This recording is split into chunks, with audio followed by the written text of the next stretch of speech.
The future has a voice. Kw'ibyo mu karere ka Ruhango mu ntara y'Amajyepfo, yewe ugiye kubagezaho aya makuru y'uyu munsi nitwa Kingstar.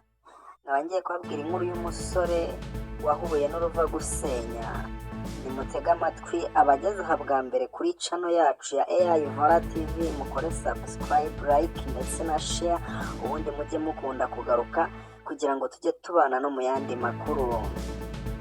Umusore w'umunyarwanda aravuga ko yahinduye ubuzima bwe nyuma yo gucana umubano n'inshuti zamusubizaga inyuma.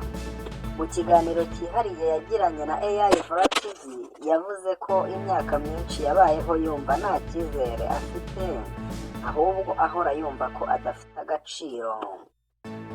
Ariko ibintu byaje guhinduka nyuma yo gufata icyemezo gikomeye cyo kwitandukanya n'abantu bamubwiraga amagambo amuca intege buri munsi. Yagize ati, ubuzima bwanjye bwahindutse nkiri njyenyine, natangiye kwiyubaka niga ibintu bishya, reka gutinya ejo hazaza. Uyu musore arimo gukora content y'ikoranabuhanga ndetse ngo afite inzozi zo kubaka media company izwi muri Afurika yose. Ikintu gitangaje cyane, abaturanyi be bavuga ko bamubonamo impinduka zikomeye: confidence, discipline, vision nshya y'ubuzima. Psychologists bavuga yuko inshuti mbi n'ibidukikije bishobora gusenya intekerezo z'umuntu buhoro buhoro, ariko umuntu ashobora kongera kwiyubaka igihe afashe icyemezo cyo guhindura ubuzima bwe.